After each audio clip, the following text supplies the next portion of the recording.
নেপালের পরিস্থিতির দিকে নজর রাখবো। নেপাল জুড়ে অরাজকতা আর তার প্রভাব পড়েছে ভারতের সীমান্ত বাণিজ্য। বিহারের রক্সৌল, নেপালের বীরগঞ্জ, বিরাটনগরে আটকে পড়েছে বহু ট্রাক। কাঁকরভিটার নকশাল এলাকাতেও আটকে হাজার হাজার ট্রাক। তার কোনোটায় আনাজপাতি, ফলের মতো পচনশীল জিনিসও রয়েছে। গত সোমবার থেকে যেভাবে বারবার দফায় দফায় উত্তপ্ত হয়ে উঠেছে নেপালের পরিস্থিতি, অরাজকতা, অস্থিরতা তৈরি হয়েছে, তার আঁচ এসে পড়েছে এদেশেও। ভারত নেপাল সীমান্ত পানি ট্যাঙ্কি, কাঁকরভিটা, রক্সৌলে কিন্তু এর প্রভাব যথেষ্ট লক্ষণীয়। বিহারের রক্সৌল, নেপালের বীরগঞ্জ, বিরাটনগরে আটকে রয়েছে বহু ট্রাক। দীর্ঘক্ষণ দাঁড়িয়ে থাকা এবং পর্যাপ্ত জ্বালানি না থাকায় বন্ধ রেফ্রিজারেটর ভ্যান, আশেপাশে হিমঘর না থাকায় সমস্যা আরও বেড়েছে।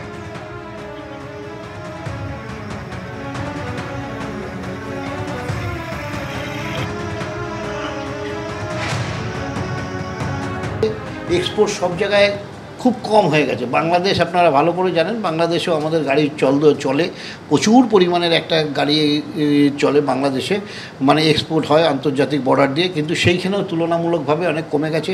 তারপরে এই যে নেপালেও কিছু গাড়ি হয়, বহু মাল এক্সপোর্ট হয় এবং গাড়ি প্রচুর চলে, সেইখানেও দেখা যাচ্ছে যে এইরকম একটা অস্থির অবস্থা। এই অস্থির অবস্থার মধ্যে যেভাবে গাড়িগুলো মানে জায়গার অবস্থায় স্থিতিশীল যতক্ষণ না হবে ততক্ষণ তো গাড়ি চলতে পারবে না। একটা ভয়ানক ক্ষতি, মানে একটা অর্থনৈতিক ক্ষতি একটা খুব ভালো হয়েছে। একই অবস্থা দেখা যাচ্ছে শিলিগুড়ি লাগোয়া পানি ট্যাঙ্কি সীমান্তেও। এখানেও আটকে রয়েছে পণ্যবাহী বহু ট্রাক। এই মুহূর্তের পরিস্থিতি জানতে সরাসরি কথা বলে নেব। আমাদের সঙ্গে রয়েছেন প্রতিনিধি সনদ ঝা। সনদ, দীর্ঘক্ষণ ধরে পণ্যবাহী বহু ট্রাক পানি ট্যাঙ্কি সীমান্তে দাঁড়িয়ে রয়েছে। যে সমস্ত জিনিসপত্র নিয়ে এই পণ্যবাহী ট্রাকগুলি আসছিল সেগুলো খারাপ হয়ে যাওয়ার তো প্রভূত সম্ভাবনা, কি বলছেন ট্রাক চালকরা?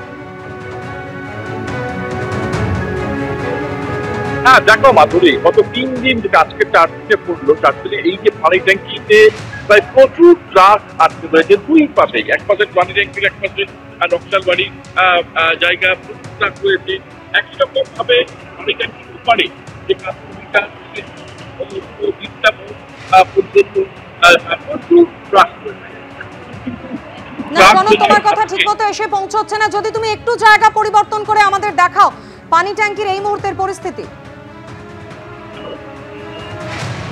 শিলিগুড়ি লাগোয়া পানি ট্যাঙ্কি সীমান্তের ছবি আপনারা দেখতে পাচ্ছেন। এখানেও আটকে রয়েছে পণ্যবাহী বহু ট্রাক। বিহারের রক্সৌলের যে ছবি দেখিয়েছি, কাঁকরভিটার যে ছবি দেখিয়েছি, পানি ট্যাঙ্কিতেও সেই একই অবস্থা। আরো একবার কথা বলে নেব। সনদ ঝা আমাদের প্রতিনিধির সঙ্গে রয়েছেন। সনদ,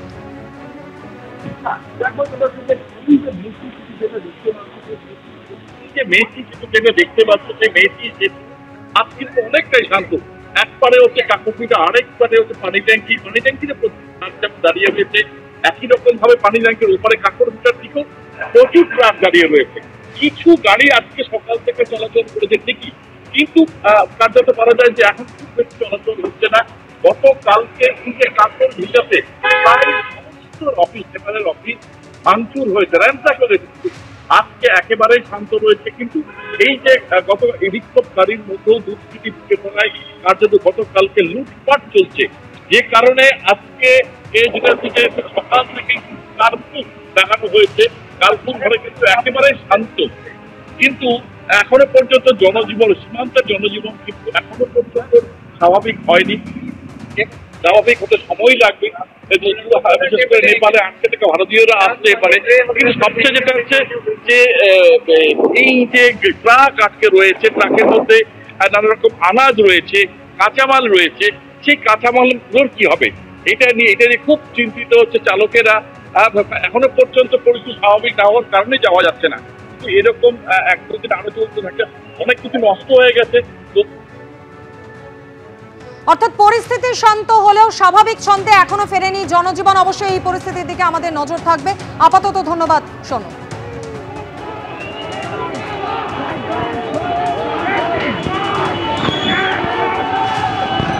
ভারতের সঙ্গে নেপালের মুক্ত সীমান্ত, সেখানে কোনো কাঁটাতার নেই। আর এখন নেপালের উত্তাল পরিস্থিতিতে সে দেশ থেকে জঙ্গিরা ভারতে ঢুকে পড়লে তা যথেষ্ট উদ্বেগের হতে পারে বলে মনে করছেন বিশেষজ্ঞরা। আর এদিকে এ রাজ্যের উত্তরে শিলিগুড়িতে পা রাখলেই নেপালের টেনশন টের পাওয়া যাচ্ছে। শিলিগুড়ির পানি ট্যাঙ্কিতে 3 দিন ধরে বন্ধ নেপাল ভারত সীমান্ত পারাপার। গণবিদ্রোহের আগুনে জ্বলছে নেপাল। আর তার আঁচ এসে পড়েছে এপারেও। এ রাজ্যের উত্তরে শিলিগুড়িতে পা রাখলেই ওপারের টেনশন টের পাওয়া যাচ্ছে। শিলিগুড়ির পানি ট্যাঙ্কিতে 3 দিন ধরে বন্ধ ভারত নেপাল সীমান্ত পারাপার। ওপারে কাকরভিটা বীরটা মরে জ্বলছে অশান্তির আগুন। গত 3 দিন থেকে ভারত নেপাল সীমান্ত পানি ট্যাঙ্কি সেটা বন্ধ হয়ে গেছে। দেখাবো যে এই যে সেতু একেবারে ফাঁকা, কোনো গাড়ি এপার থেকে ওপারেও যাচ্ছে না, ওপার থেকে এপারেও আসছে না, ধোঁয়া উঠছে এখন।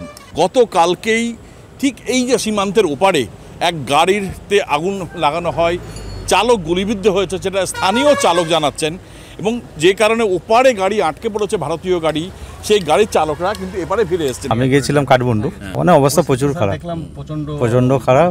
তার মিছিল আছে, কাল থেকে গোলাগুলি চলছে, ইট বৃষ্টি হচ্ছে ওখানে, তো রাস্তায় কারফিউ চলছে, র্যাপ আছে, সব প্রচুর আতঙ্ক হচ্ছিল, মানে ভয় ছিল মনে কি করে আসবো বাড়ি। নেপালের সঙ্গে ভারতের সীমান্ত 1500 কিলোমিটারের কিছু বেশি। এর মধ্যে পশ্চিমবঙ্গের সঙ্গে নেপালের প্রায় 100 কিলোমিটার সীমান্ত রয়েছে। এছাড়া উত্তরপ্রদেশের সঙ্গে 551 কিলোমিটার, উত্তরাখণ্ডের সঙ্গে 275 কিলোমিটার, বিহারের সঙ্গে 726 কিলোমিটার এবং সিকিমের সঙ্গে 99 কিলোমিটার সীমান্ত রয়েছে নেপালের। ভারতের সঙ্গে নেপালের মুক্ত সীমান্ত, সেখানে কোনো কাঁটাতান নেই।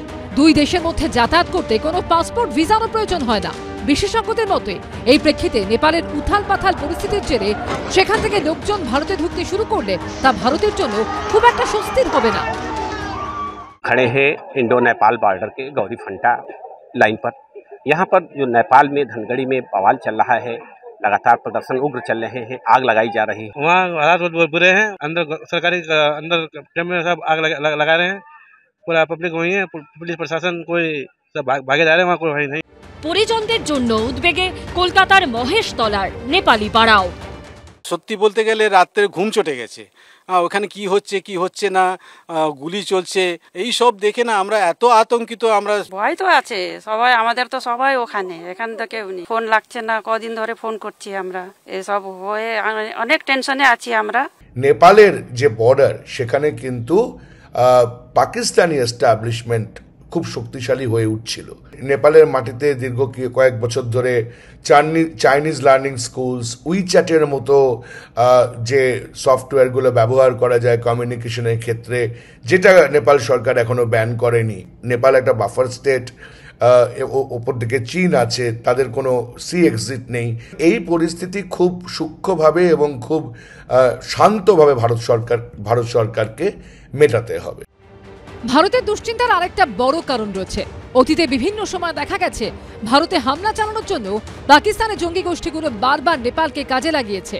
1999 সালে কাঠমান্ডু থেকে নয়াদিল্লি যাওয়ার পথে হাইজ্যাক করা হয় ইন্ডিয়ান এয়ারলাইন্সের ফ্লাইট IC-814। নেপাল থেকে বারবার গ্রেফতার হয়েছে কুখ্যাত জঙ্গিরা। 2013 সালে ভারত নেপাল সীমান্ত থেকে ধরা পড়ে লস্কর জঙ্গি আব্দুল করিম টুন্ডা। ভারতে অন্তত 40টি বোমা হামলার সঙ্গে যুক্ত ছিল এই জঙ্গি।